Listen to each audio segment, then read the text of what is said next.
the next set of identities we're going to get are what are called the co-function identities. So you do want to get these into your notes because they're not in your notes yet. I mean, if you look them up online or look them up in a textbook, then you can write them down there as well. But again, I'll write them up here and then we'll talk about why they're true. And then you can pause the video and like I said, you can write them down if I go too fast. So the first co-function identity is sine of pi over 2 minus x. That's equal to the cosine of x. And then we also have cosine of pi over 2 minus x equals the sine of x. Now we have the other four as well. I'll get to those. But on these two, and this is where I'm gonna show you why this is true, but on these two identities, at first, if you look at this side, you look at the argument here of this function, you look at the argument here of this function, it might be a little bit off-putting. You might be like, wait, what on earth? What's pi over 2 doing in there? So I'm going to draw a triangle so we can kind of see what's going on here. So I'm going to label that angle as A. I'll label this angle as B. And let's just give ourselves a 3, 4, 5 right triangle. If you remember, we've shown this before. If I wanted you to find the sine of A, well, what's the sine of A in this triangle? It's the opposite over the hypotenuse, so it's 4 over 5. But if I went to the other angle, the other acute angle, B, and I said, well, what's the cosine of B? Well, cosine matches up the adjacent side over the hypotenuse. So the adjacent side is 4, the hypotenuse is 5. And so we can see, well, both of these values are the same. When I'm looking from angle A, well, from angle A, the opposite over the hypotenuse is 4 over 5. I'm matching up these two sides. When I'm looking from angle B and I want the cosine of angle B, well, that's the adjacent over hypotenuse. I'm matching up the same sides as I was when I was back at A doing the sine. Well, why did I bring this up? Because this is exactly what this means here. If you recall, what is pi over 2? In degrees, pi over 2 is equal to 90 degrees. And if we think about what these two angles have to add up to be, well, if I tell you that this angle is x, and this angle right here is just whatever's left over from 90 degrees, because remember, this is already 90 degrees. The triangle sum theorem tells me that all the angles have to add up to 180. So if this is already 90 and this is x, then this angle is simply 90 minus x. If this is 40, then this is 90 minus 40. It's a 50-degree angle, and so on. Well, this is in degrees. We don't use degrees a whole lot, and when we get to calculus next year, we won't use degrees at all. So rather than label this angle as 90 minus x, well, instead of putting 90, let's put 90 degrees in radians. Well, in radians, 90 degrees is pi over 2. So this angle is whatever it is, and this one's 90 minus x, or it's pi over 2 minus x. So however many radians or degrees this angle is, this is just the remaining portion. And so if we look at this now, sine of A, which is really sine of pi over 2 minus x, well, that's 4/5. It's still matching up these two sides. Cosine of x, well, cosine of x is, well, it's still 4 over 5. So if I replace A and B with pi over 2 minus x and x, I get this first identity. And I think you can see if I relabeled either the angles or, I redid this here, we can see now. If I were to do this second one here, cosine of pi over 2 minus x, well, pi over 2 minus x is how I've labeled this angle down here. Well, cosine still matches up the adjacent side and the hypotenuse. So the adjacent side over the hypotenuse would be 3 over 5.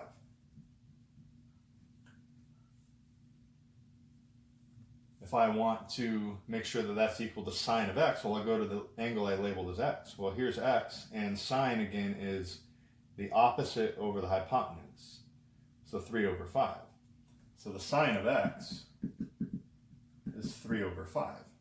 And again, from this diagram, whether I called the angles A and B or whether I called them pi over 2 minus x and x, when I'm looking at one angle and using the sine or cosine, and then I go to the other angle and using the other co-function, well, then I get the same value. I got 3/5 and 3/5 here. Here I got 4/5 and 4/5. Both sides of this are true. That's why we call it an identity. So anyhow, this is why these are true. These don't come up a whole lot, but again, it's just important to know these identities. For example, if I want to find the sine of 30, well, if I know the cosine of 60, well, then I also know the sine of 30. We should know those because we should memorize the unit circle, but just in general, if I was looking for the sine of 40 degrees, well, I know that's the same thing as the cosine of 90 degrees minus 40 degrees. If I had it in radians, if I had the sine of pi over 6, I know that's the same thing as the cosine of pi over 2 minus pi over 6. Remember, that's really 90 degrees, that's really 30 degrees. So the sine of pi over 6 is the same thing as the cosine of 60 degrees, or the same thing as the cosine of pi over 3. Sine of pi over 6 is 1/2, cosine of pi over 3 is 1/2. Hopefully, you guys have kept up on your unit circle. I've been toying with the idea of timing myself, completing a blank unit circle. I don't know, one of these days if I get around to it, I will post my time, see if you guys can beat it. But anyways, not today. So these are our first two co-function identities, so make sure you get these into your notes. And then we have the four others. I'm not going to go through the triangle with all the other four, but it's the same principle. So the tangent of pi over 2 minus x, as you might guess, that's equal to the cotangent of x. Because again, if I'm looking at this angle matching up the opposite over adjacent, when I switch to the other angle, well, now the opposite and adjacent have switched places, but since this is the reciprocal of tangent, I get the same fraction as a result. Okay? Same thing if I just change the argument here or change the angle. Cotangent of pi over 2 minus x, that's equal to the tangent of x. And then the last two, if I had secant of pi over 2 minus x, that's going to be equal to the cosecant of x. And if I have the cosecant of pi over 2 minus x, that's equal to the secant of x. Okay, so these are our co-function identities. They're not going to come up a ton, but again, it's just important to recognize, oh, when I want the sine of 40 degrees, that's the same thing as the cosine of 50 degrees. If I want the tangent of 80 degrees, that's the same thing as the cotangent of 10 degrees. So it's just useful in different situations if you know these. So this is the next set of identities that we have in our notes. So if you need to pause, write these down. They're in the textbook. You can write these down from the textbook, or maybe you already got them down now. So anyhow, I'm going to erase. I don't want my video to be an hour and a half long while I wait for you to write everything down. So again, make use of that pause button. So what are we doing today? What we're doing today, we're going to start off pretty simple. We're just going to simplify some trigonometric expressions. And then we're going to move into what are called trig identities, where you're proving that an identity is true. But before we get there, let's just start with the basics. So let's look at this problem. Go ahead and write this problem in your notes. Cosine of t plus tangent of t sine of t. Okay, so what I want to do is I want to just simplify this. Now, there are a lot of techniques we use, and really it just takes practice, but ultimately, a lot of times what it comes down to is turning everything into sine and cosine. Like I told you a lot of times before, I memorize most things in terms of sine and cosine, because if I ever want anything beyond sine and cosine, I know how all the other trig functions relate back to sine and cosine. So on this particular problem, well, if I want to simplify this, the first thing I might think is, well, why don't I turn this into terms of sine and cosine? So this will be equal to the cosine of t plus, well, tangent, we know that this is sine of t over cosine of t, and this is times the sine of t. So all I've done so far is just turn tangent into sine over cosine. We don't do that 100% of the time, but we do that a lot. You know, if we don't see any other identity jumping out at us, a lot of times we'll turn things into just sine and cosine. Well, if I simplify this further, I still have cosine of t, but now, well, this is sine of t over 1, so on top I have sine times sine, so I get sine squared of t. In the denominator I have cosine of t times 1, so that's just the cosine of t. Well, I mean, my goal here is to simplify. I guess I should have written this here. What we're trying to do here is simplify this trig expression. What I've done so far, I mean, that doesn't look that much more simple than what we already did. So, well, I'd like it to look more simple than that, and again, this comes from practice, but when I see things like this, I have this term and I have this term, and this term's a fraction. A lot of times with fractions I think, well, could I make common denominators? So right now, this denominator is a 1. Well, if this denominator is a 1, this denominator is cosine of t. Well, what's the common denominator? It's cosine of t. So if I multiply the top and the bottom here by cosine of t, so I would get cosine of t over cosine of t, just multiplying by a form of 1, times the cosine of t over 1 that I already had sitting there, plus sine squared of t over cosine of t, because that's what I had here. Well, now let's simplify this. Cosine t times cosine t is cosine squared t. Cosine t times 1 is just cosine of t. Plus, I have sine squared t over cosine t.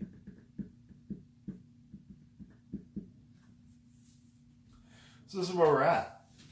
But, you know, we have something we can actually do now. Again, our goal is to simplify that and this and this and this and this. So far, it doesn't really look that much simpler, or you know, in some steps, it maybe looks more cumbersome than when we started with. However, now I have common denominators, so I can write this as one fraction. So I can write this all over cosine of t. On top I have cosine squared t plus sine squared t. So cosine squared t plus sine squared t. But at this point, alarm bells should be going off in my head, and I say, well, cosine squared t plus sine squared t, I've seen that before. That's a Pythagorean identity. It's in our notes. We just talked about it earlier.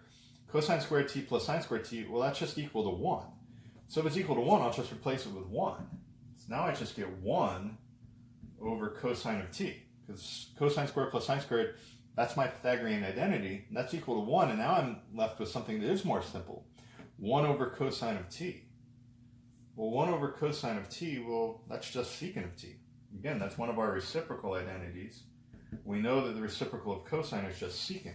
And so, in fact, we started with something that was, you know, not outrageously difficult or you know, huge as far as terms go, but we went from something that looked like this, and we did simplify it down to just something more simple, just secant of t.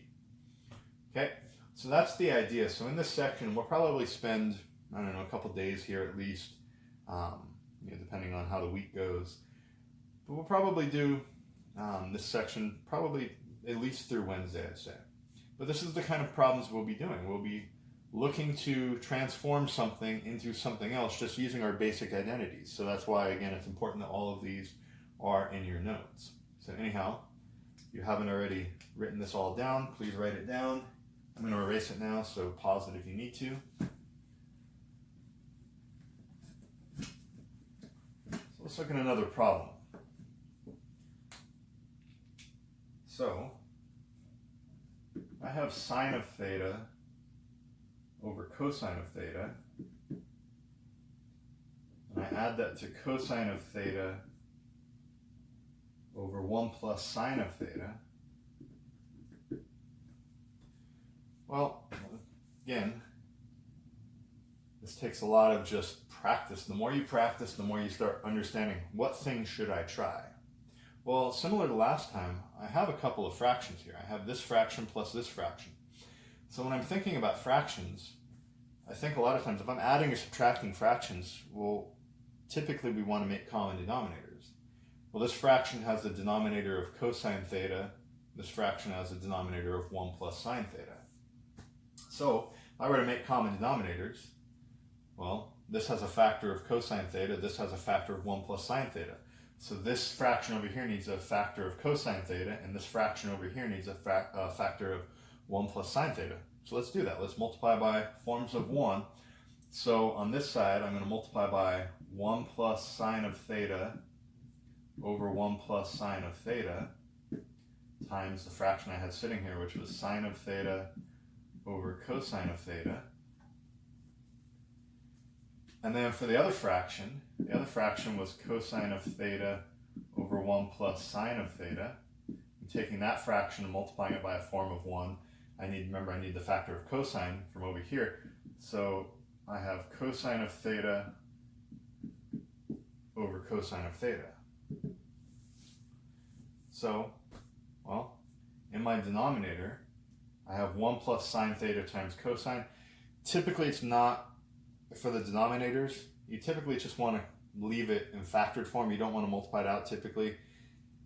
Usually, if there's any kind of cancellation that you would get due to factoring, if you actually multiply out the bottom, you won't see the cancellation and you won't be able to simplify your answer as well, or you'll have to refactor it if you actually multiply out the denominator. So for now, I'm just going to leave the denominator as 1 plus sine of theta times the cosine of theta.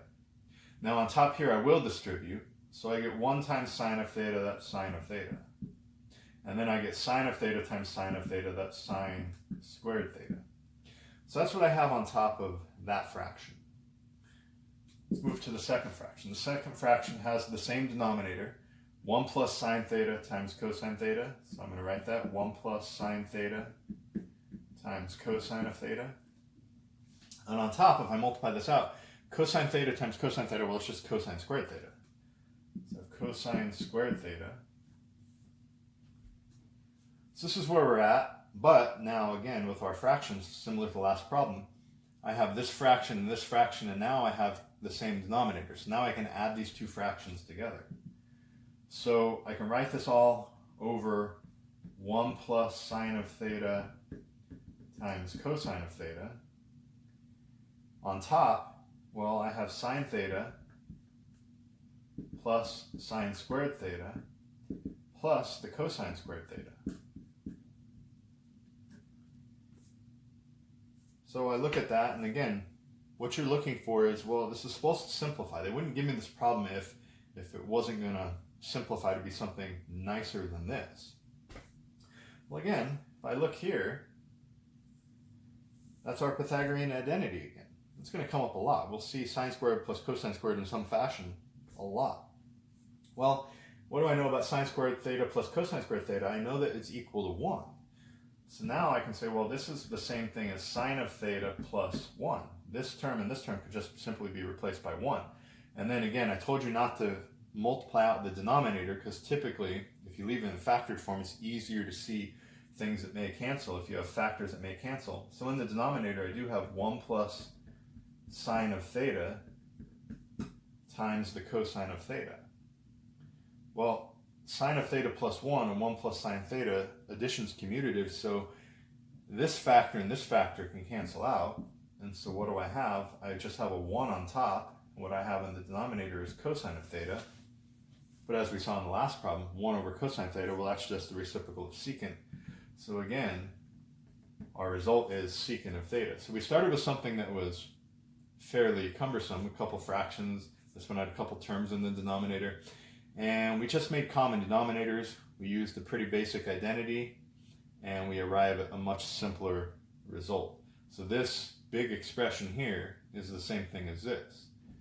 Why is this important? Well, you know, it's useful if I have this big expression and they're going to say theta is 30 degrees or 40 degrees or whatever it is, or pi over 6, pi over 4.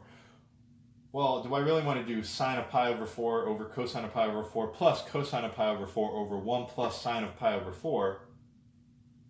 I mean, that's going to take a lot of calculation there. That's going to take me recalling, okay, on the unit circle, what's sine of pi over 4, what's cosine of pi over 4, cosine of pi over 4, 1 plus sine of pi over 4, and then I'd have to make common denominators and all these things.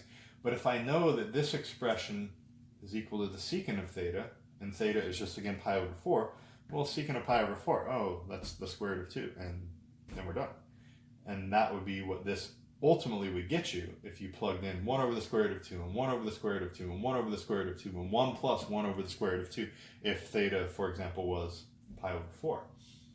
Okay. Additionally, I mean, that's one useful way to approach these kinds of problems, or one reason why it's useful. But the other reason is next year in calculus, we'll get expressions that look like this, and depending on what we're trying to do in calculus, this may be either not easy to deal with, depending on what we're doing, or it might be something that we're not able to do. But if I'm able to take something that looks like this and reduce it to something that's much more simple, well then the calculus, whatever it is we're doing, and you guys don't know calculus vocabulary, but if we're taking the derivative or we're taking the integral, this becomes much easier than trying to take the derivative or the antiderivative of this right here. Don't worry about those words. Those are words you'll learn next year. But anyhow, this is where it's going to be important. So, again, if you haven't already written this down, write it down. I'm going to erase it, so pause your computer or whatever you're watching this on and get it down in your notes.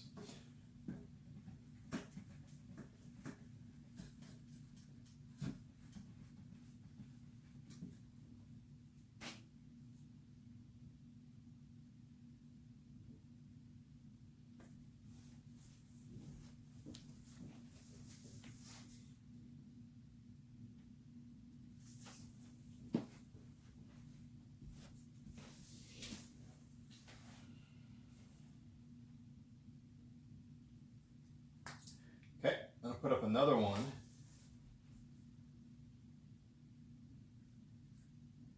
Cosecant of theta over secant of theta. Now, cosecant of theta over secant of theta, if you'd like to try this one on your own, so you've seen me do a couple.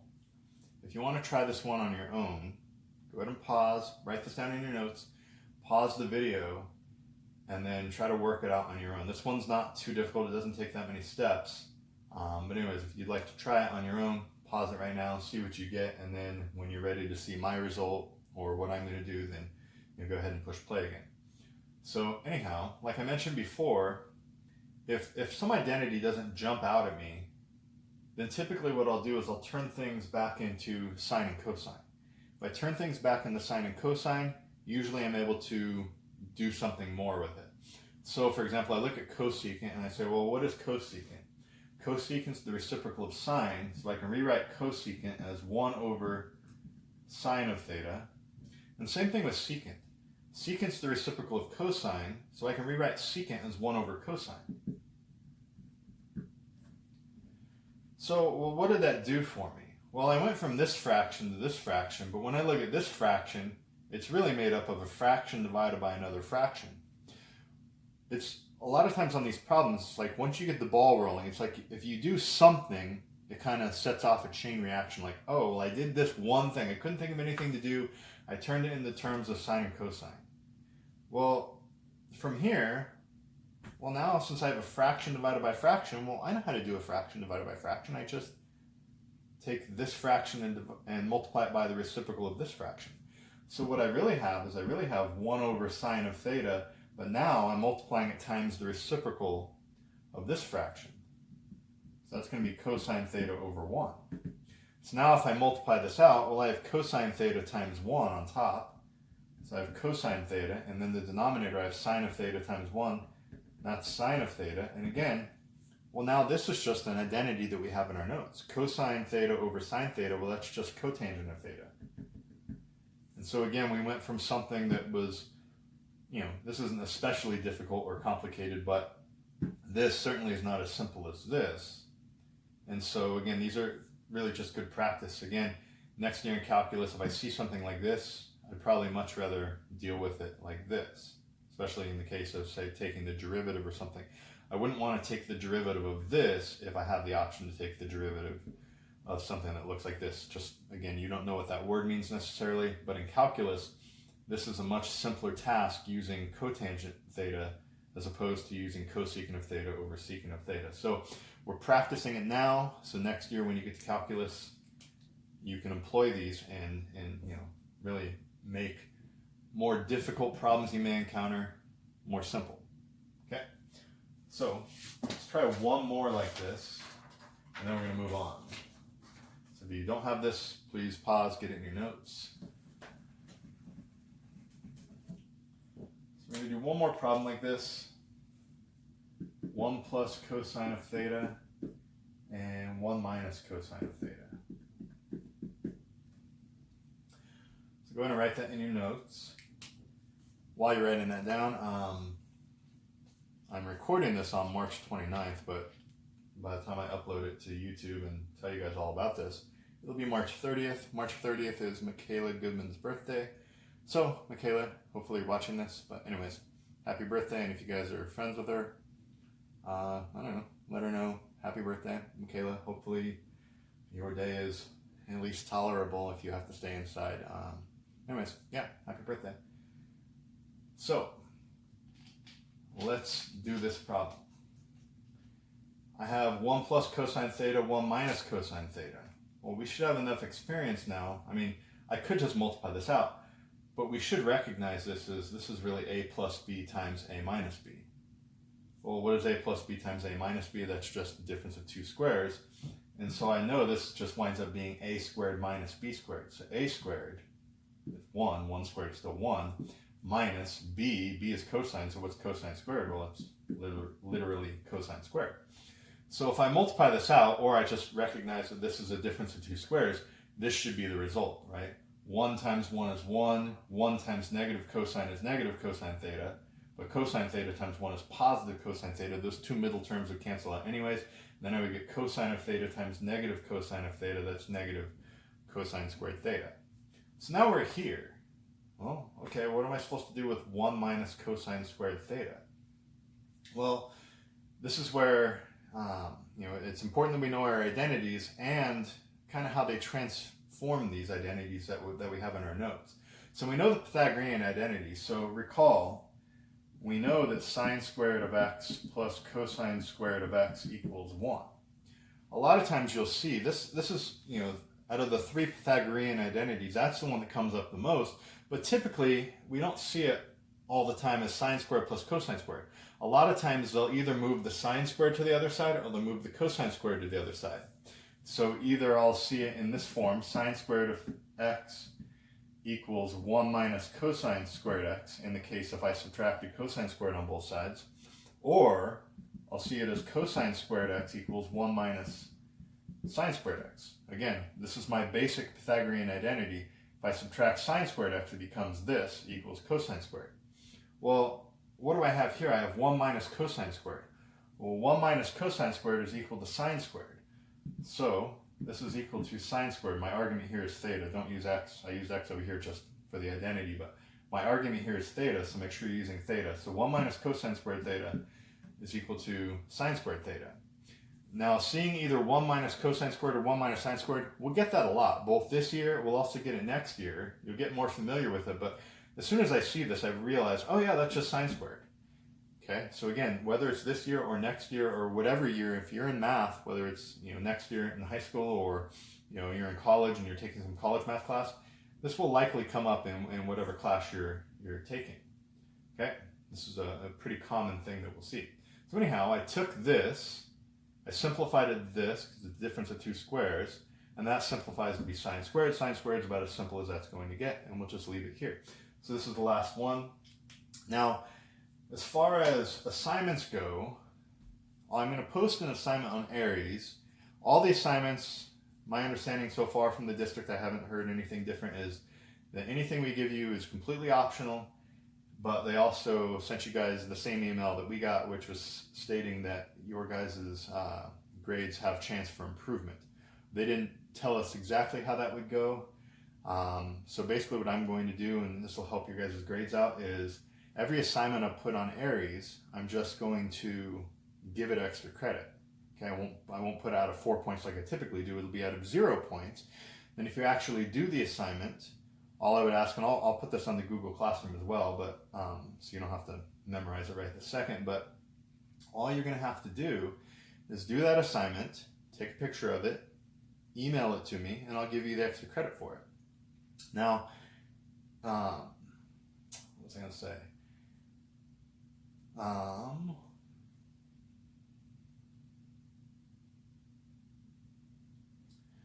So look on Aries, you'll see what the assignments are. I'm going to give you extra credit if I receive, like I said, a picture of your work. Now, typically on these problems, since people can go about these problems in different ways, usually the back of the book doesn't have the answers to these. I don't know what they say. They may say answers may vary or whatever. But anyhow, what I expect to see is I expect to see something like this, maybe some side work depending on what you're doing, what kind of problems you're doing. But what I don't want, and you wouldn't have answers here, but what I don't want in any assignment I give you, I want you to send me anything that's going to be just a list of answers or something where it doesn't show me that you actually did the work. Okay, if I'm giving you extra credit, what I want to see is I want to see good work. I want to see your steps. I want to see proper notation like I've showed you all year. Make sure you have equal signs if they're supposed to be there. Make sure if you're doing side work, make sure you have it off to the side. Make sure it's not just big jumbled mess just because you're home and you're just doing homework. Okay, so anyhow, if you want the extra credit, do the assignments. It should follow. Every time I post a video, I'll post a corresponding homework assignment, so you can just follow along in Aries and get those done. Send me a picture, just take a picture with your phone, just send it to my district email, and I'll put it in the grade book. Okay, so that's just simplifying trig expressions. That's a little bit of the assignment I'm going to give you for this, but then the majority of what I'm going to assign and the majority of what we're going to be doing in subsequent sections is what's called proving trig identities. Now, when they give you a trig identity is, well, if it's an identity, it's an equal, there's an equation, and, so here, let me write an example so you kind of see what I'm getting at. So if I have cosine squared theta minus sine squared theta, supposedly, this is an identity we're trying to prove, supposedly that's equal to 2 cosine squared theta minus 1. So they're giving me this, and they're telling me to verify or prove this identity to be true. Well, it's an equation, but we're not solving here. I'm not trying to solve for theta here, which is our variable. Okay, if I tried to, I wouldn't get a solution. I would get infinitely many solutions because this side of the equation is exactly the same as that side. So anyhow, what you're trying to do when you're trying to verify or prove a trig identity is you're just going to work with either the left-hand side or the right-hand side of the equation. You don't want to touch both sides. You just leave one side alone and you start working on one side or the other. And your goal is to just transform whatever side you're going to work with. You just want to transform it and make it look like the other side. So on this one, both sides look about the same as far as difficulty. I'll probably work on the left-hand side. And what I'm trying to do, I'm trying to make this side look like this side. So, well, I have a cosine squared here, I have a cosine squared here. I just want to work on the left-hand side here. So I want this cosine squared still, because I still have one on the other side. But I don't have a sine anymore.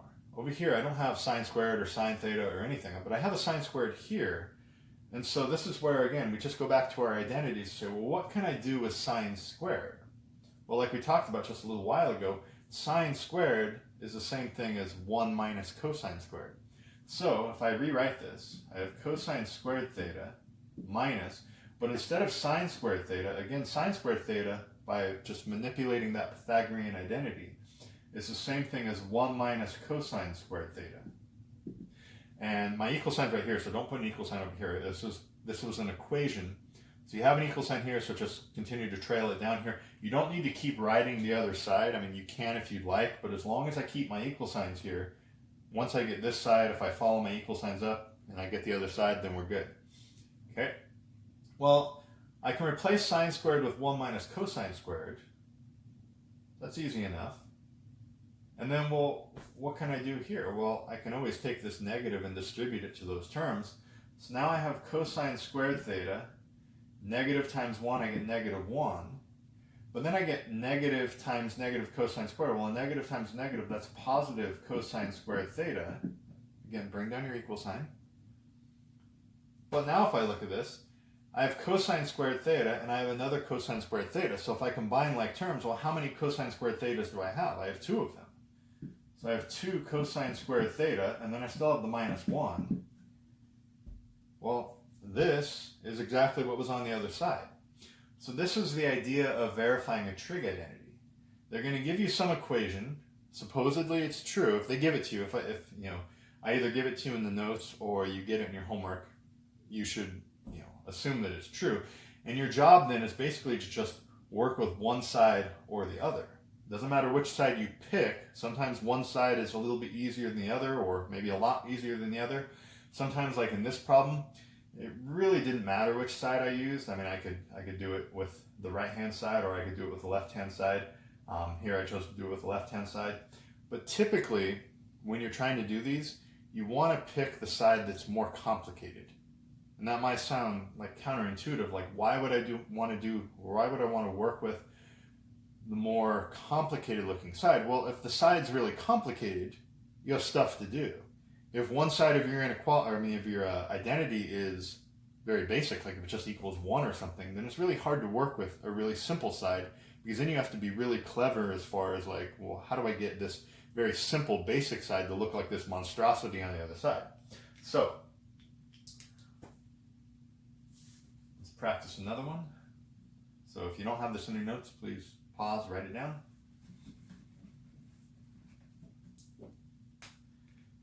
Okay. Next problem. Cosine squared theta times secant squared theta minus 1, and that is equal to sine squared theta.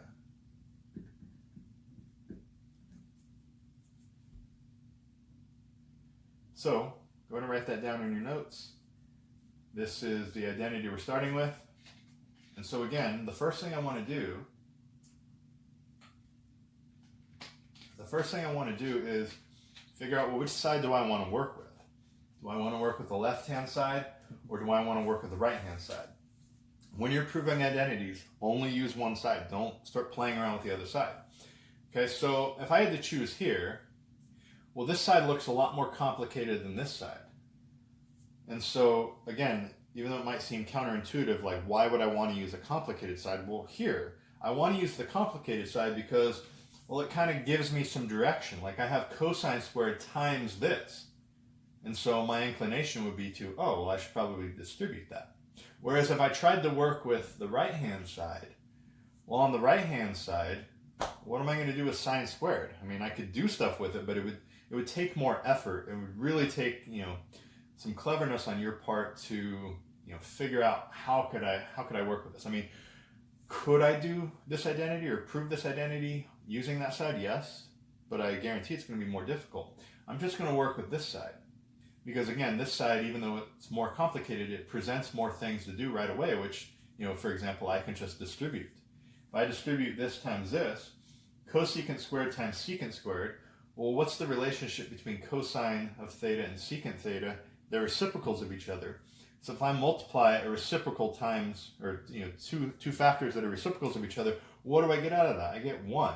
Cosine squared theta times secant squared theta is just 1. And then if I multiply cosine squared theta times the negative 1 here, I get 1 minus cosine squared theta. Again, just bring down your equal sign. And I want to make it look like this. Well, I'm trying to make it look like sine squared theta. Well, what do you know about 1 minus cosine squared theta? Again, that's just that manipulation of our basic Pythagorean identity. 1 minus cosine squared theta, I know from before, that's equal to sine squared theta. Once you have one side look exactly like the other side, that's when you stop. Don't stop here and say, oh, well, I know this is equal to that. You don't stop in these until both sides are identical, like you have the exact same thing written down. Don't stop early and say, well, yeah, that's the same thing. Well, I know it's the same thing.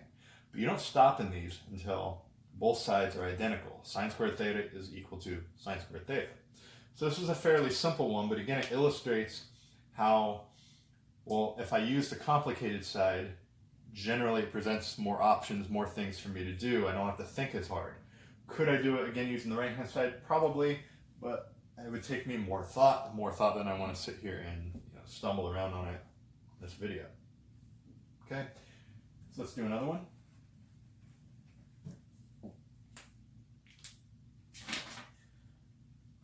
So I have tangent of theta times tangent of theta plus cotangent of theta, and that's supposed to equal secant squared theta. So go ahead and write that in your notes. So when I'm looking at this, tangent of theta times tangent of theta plus cotangent of theta on the left-hand side, the right-hand side is just secant squared theta. Again, my first thought is, well, what am I going to do? Which side am I going to use?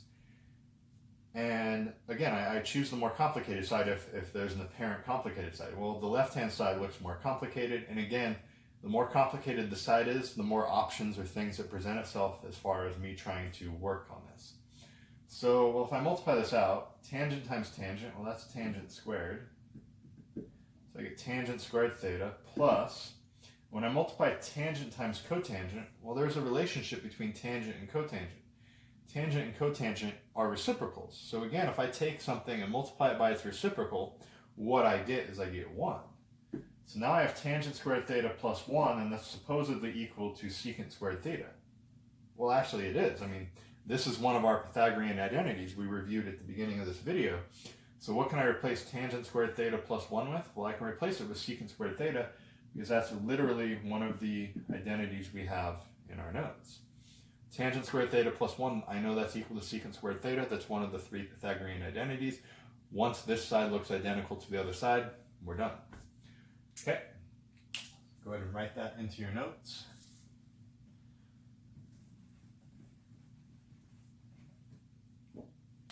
Let's look at this next problem. So I have sine of theta over cosecant of theta plus cosine of theta over secant of theta. That equals 1. So if I'm choosing a side, well, one side has 2 fractions on it, the other side has 1. So again, while you're allowed to use one side or the other, you should, either often or always pick the more complicated side. Sometimes it's a toss-up. Sometimes both sides are about the same, so you just pick one. But for me, obviously, the left-hand side looks way more complicated because, again, what am I going to do with 1? I mean, I can do a lot of things with 1. 1 is 2 minus 1. 1 is 3 minus 2. 1 is sine squared theta plus cosine squared theta. I can do a lot of things with 1, but I don't know what to do with 1.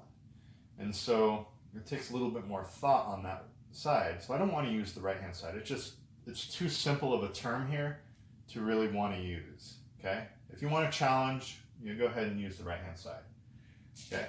But I'm looking at the left-hand side here. I have a couple of fractions, so I have a couple of choices here. Now, when you're doing these, one of the reasons why I told you before that the answers to these typically aren't in the back of the book is because, well, if I'm looking for an answer to this, well, there's lots of ways to do these. I mean, not everyone's going to do this exactly the same way I would. I have a couple of options here. Sometimes I think about, well, when I have fractions and I want to add them, I can make common denominators. So I can approach this problem that way. I could try to make common denominators here and see what I get. Or the other option I have is, again, what I've said before, which is turn things into terms of sine and cosine. So, well, I have sine here, and then cosecant is just the reciprocal of sine. I have cosine here, and then secant is just the reciprocal of cosine. And so, again, I could do one of two things. I could try to make common denominators, or I can just write everything in terms of sine and cosine. I think I'm going to turn everything in terms of sine and cosine right now, because I already recognize that this is really just 1 over sine, and this is really just 1 over cosine. So let's approach it that way. So if I have sine of theta over, instead of cosecant, cosecant is really 1 over sine of theta, plus I have cosine of theta, and instead of secant, I can turn that into 1 over cosine of theta. Don't forget your equal sign. Well, now I have sine divided by this fraction. Well, if I'm dividing by a fraction, again, that's the same thing as multiplying by the reciprocal. So this is now the same thing as sine of theta times sine of theta over 1, plus, and the same thing here. I'm dividing by 1 over cosine of theta. This is the same thing as cosine of theta times cosine of theta over 1. Well, if I carry out this multiplication, well, sine times sine is sine squared over 1. It's still just sine squared theta. Plus, when I have cosine times cosine, that's just cosine squared theta. Again, equal sign, equal sign, equal sign, carry down your equal signs. Well, what do I know about sine squared plus cosine squared? I know that that equals 1. And well, that's what I was trying to equal, 1. So I chose the more complicated side. I just turned things into terms of sine and cosine. And I arrived here at 1. It didn't take very long. I just did some basic stuff. I mean, as soon as I turn this into terms of sine and cosine, then again, it gives me something to do. Oh, I'm dividing by a fraction, multiplied by the reciprocal. I'm dividing by a fraction, multiplied by the reciprocal. And then as soon as I simplify it, it starts to become apparent as far as where to go. Now, I really get a lot of satisfaction out of these problems. I think they're a lot of fun. Maybe you do, maybe you don't. Maybe these, you're going to find that you hate them. But hopefully, I don't know, probably at least the majority of you will see these and be like, hey, these are different, and you know, something that's just, I feel like it's almost like putting a puzzle together. It's a little bit of a strategy. How am I going to make one side look like the other? So hopefully you like them. If not, sorry, but this is what we're going to be doing for, I don't know, probably at least a couple weeks, because these are, like I said, these carry over to calculus next year. We need to be able to simplify expressions like this, because again, if I have this expression or if I have this expression, what do you think is easier to deal with? These couple of fractions or 1? Well, I'd rather deal with 1. 1's, you know, a pretty easy number to deal with. Okay. So anyhow, that's another identity. Let's do another one. I have 1 plus sine of theta times 1 minus sine of theta. And that's supposed to be equal to 1 over secant squared theta. Go ahead and write that into your notes. While you're doing that, just say a few things here. My intention, and we'll see how quickly I get it up. I'll make notes on the Google Classroom site. But my intention is to post these videos to YouTube so you guys can kind of follow along the lesson. You can pause when you need to, rewind when you need to. And then I'm going to, like I said, put an assignment in Aries. Extra credit, it's optional, you don't need to do it. However, even if you have an A, you may as well do it, because you're going to need this for next year. You need this practice, because when we're in calculus, it's not like I can stop and say, oh yeah, I know we're not in class in April, but let me take a month out of my calculus schedule and teach you everything you should have. No, like, the time is now when you have this time at home to work on this on your own. Okay, so hopefully you are motivated and want to do this. Do you need extra credit? If you have an A, no, you don't need extra credit. But you may as well do it. You may as well get to practice. Okay?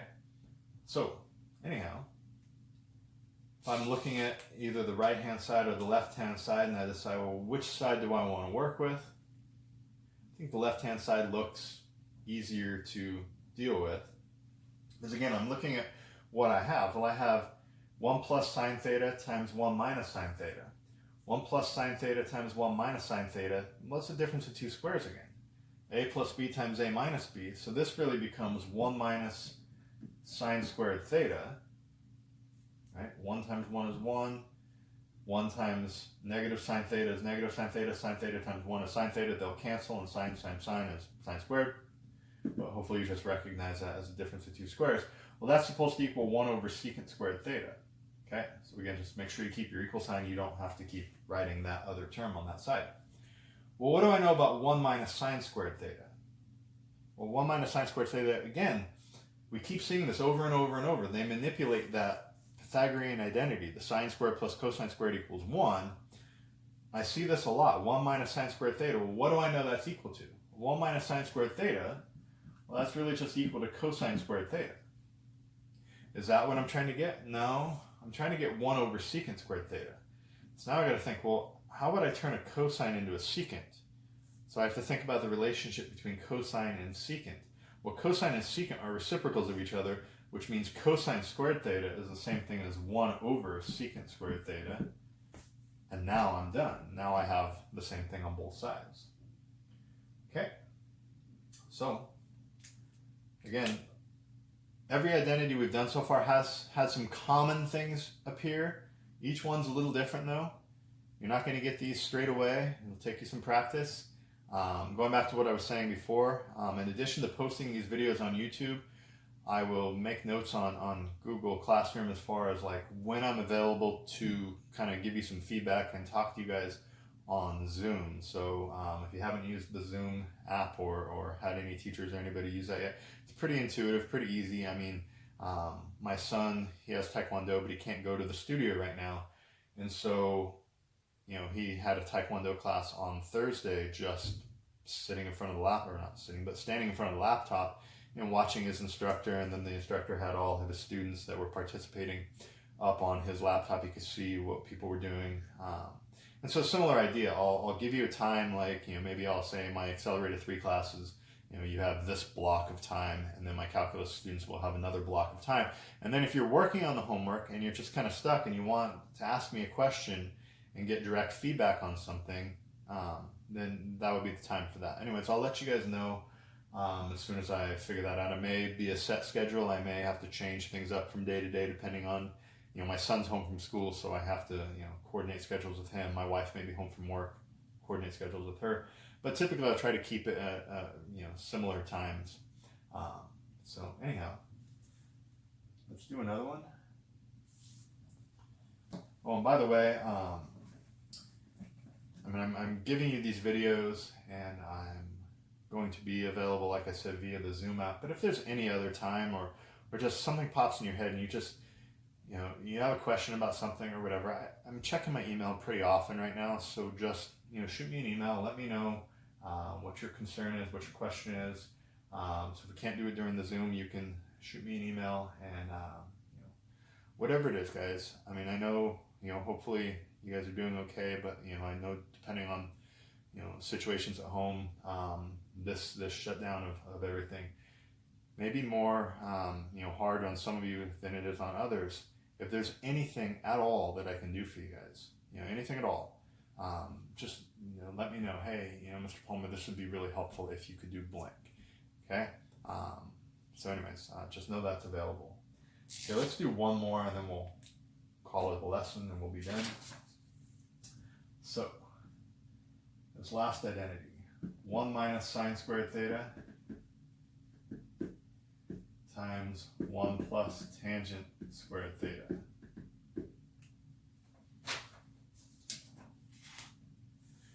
So I'm going to write that down.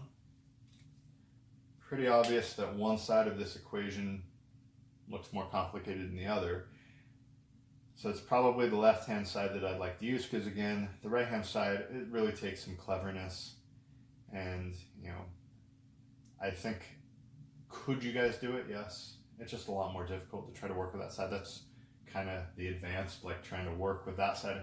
Trying to make this one look like this, it'd be pretty difficult. You'd have to really take some thought. It'd really take a lot of trial and error to get that. Just easier to deal with the left-hand side. So if I look at the left-hand side, we've seen a few things like this, but everything we've seen so far was a difference of 2 squares. Well, this is not a difference of 2 squares because I have sine squared here and I have tangent squared here. So it's not a difference of 2 squares.